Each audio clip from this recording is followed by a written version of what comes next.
Hey guys, welcome back. This is Matt and Kevin with Applied Defense Concepts. We're here today to talk to you about a brand new course that we have coming up. We're super excited about. It's our Reactive Handgun Foundation course. It's an entry-level course to force-on-force use with a pistol. A lot of stuff to cover. It's going to be a great class. The first one is coming up on April 29th, but we're going to have many more after that. It's the first of our reactive series of courses. So we're going to have carbine, shotgun, many more. They're in development right now. We designed this course specifically to fill the gap of training in the continuum we typically see with people who own and use firearms, and that is force on force. I don't know, people go to the range all the time and they shoot at static pieces of paper all the time. They practice their perfect draws, their perfect weapons manipulation techniques, perfect accuracy, and while they have things that replicate stress like shot timers, various different target shapes, in my opinion, in Matt's opinion, I'm sure too, none of it replicates being attacked. Yeah, having a static target at the range, it's very linear.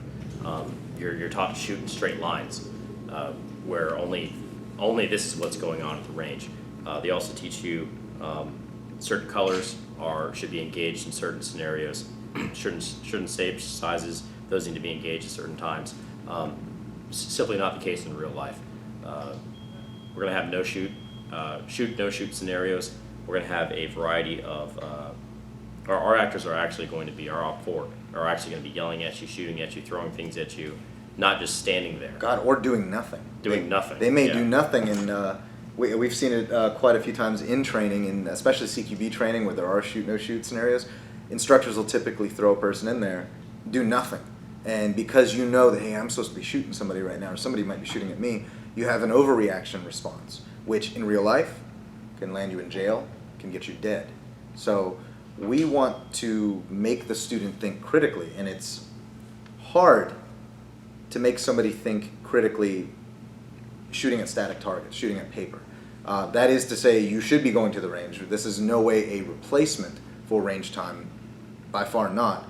This is the second half of the training you should be taking if you decide to carry a firearm ever. Absolutely, it's 100% vital. We're going to be covering some laws in this course during our roughly 2 hours of classroom time, followed by 4 hours of scenario-based training, half of which will take place during daytime, the other half at nighttime. You got to have both. Half the day is night, so bring a flashlight. Bring a flashlight. Bring a flashlight. You will need it. The facility we're going to be doing this at is top-notch. Full kill house. Actually, it's full kill town. It's a mount facility filled with vehicles, buildings, multi-level buildings, and this is a 360 range. You're not going to be shooting in lanes when you're engaging targets. We're not engaging targets in our scenario side of the course. That's not how it works in real life. No. So that's not how it's going to work here in our training scenarios. You will have 360 degrees of area to work with and places to shoot or not shoot. The Op 4 that we have coming out are role players. They are all top-notch themselves. They're all professionals or prior professionals within law enforcement, military, private sector. And we have a really dynamic set of scenarios ready for the students that take this course. And that can range from, robbery, armed robbery, whatever, assault, and shoot, like Matt was saying, shoot, no shoot. And we dissect every single scenario that each student goes through and talk about what could have been done better, what was done well, and obviously things to work on, so that way you as the student, you can fine-tune your mistake, you can fine-tune the things you do want to do, your correct responses, and you can eliminate the responses that are either catastrophic in nature or they're not as good, they're not as economical.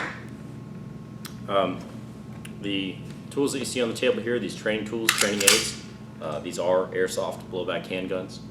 They do simulate real firearm operation. They do recoil. The slide does come back and put a new round in the chamber. You're going to have to use magazines. When you run dry, maybe you have a weapon malfunction. That does happen with these, so you're going to have weapon malfunctions. As you can see, they do work in real steel holsters. So your real holsters are likely to work with our firearm simulators. As you can see, we have a variety of holsters on the table inside the waistband holsters. You have your paddle style, your pancake style, your single clip style, as well as your magazine pouch inside the waistband. Right. You're going to be carrying just like you do in real life in this training course. We went with airsoft gas blowback handguns as opposed to simunitions because of the cost difference. Simunitions, as many of you out there know, is not cost effective for the consumer. It is an extremely expensive set of equipment. It's honestly the most realistic equipment you can use to simulate force on force. But that cost has to trickle down somewhere, and it's going to go to the consumer. Law enforcement and military groups have realized this, and many of our local law enforcement and beyond are starting to switch to these guns, to gas blowback handguns, quality ones. You know, obviously there's a lot of different companies and a lot of different brands out there. Yep. We found that out the hard way, but finding reputable and durable airsoft gas blowback handguns is not hard, and you can effectively train with it. And Yep. if you own a gun, a firearm that's within the mainstream gun culture, Glocks, 1911s, God knows how many different companies make guns that are the exact same dimensions as the real thing. So you now have a training aid, you have something that helps you learn how to manipulate your gun better and engage actual people. One of my former partners is a police officer currently, and during his academy training, they used, maybe not these exactly, but they were using airsoft handguns, specifically for active shooter training, and I believe for a few other scenarios as well. Military uses these, police use these, private security firms use these. And they're effective. They are effective. They're realistic, same exact weapon manipulation that you would have for a real firearm. The accessories fit on them, lights, all that stuff. As you can see, we have a few different ones available here. 1911s, Glock, Glock-like, a few different types of Glocks, different sizes. We have the revolvers, which do use shells, just like the real thing. You have, for this model, you have 6 shots, just like a real thing. It's a Smith & Wesson replica. And you do have to load new shells in once you're done. So, and these guns also provide another aspect of firearms training that you typically don't get at the range, and that is impact penalty. Doesn't matter what's being shot at you, but anything that's being thrown, shot, any projectile that's coming at you at a decent speed is scary. Yep. And you don't really get that back at a range. So we wanted, and people react so different when they actually have something coming at them. You know, your perfect stance, your isosceles, your weaver stance. That stuff, I'm not saying it goes out the window, but it is definitely not what it looks like at the range. No. You know, your perfect holster draw, not what it looks like at the range. That perfect sweep of your shirt to get it from from catching on your gun. It's going to be completely different in our scenario. Very different. And we've seen it time and time again with ourselves and with other people, professionals in the culture, in the community. They're perfect techniques of drawing that they do at the range.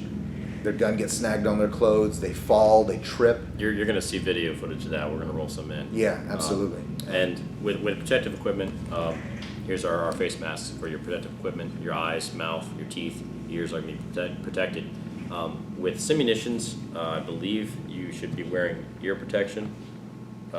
No, you don't need ear protection for Okay. simunitions. You also don't need ear protection for these either. So you're going to be able Correct. to hear what the instructors are saying. You're going to be able to hear what the actors in these scenarios are saying, the out for. So you're not going to be muffled when you're trying to run these scenarios. Correct. And it is a very safe course. There are a lot of safety precautions that go into this course. There's a full safety brief before we even get started. So all students, OPT4 and instructors, we're all going to be looking out, for any safety hazards for the students. So, if you have any safety concerns, they'll all be covered. You don't have to worry. We are definitely going to be taking care of the students at this course. If you have any questions regarding this, please shoot us a message. We'd be happy to answer anything you might have.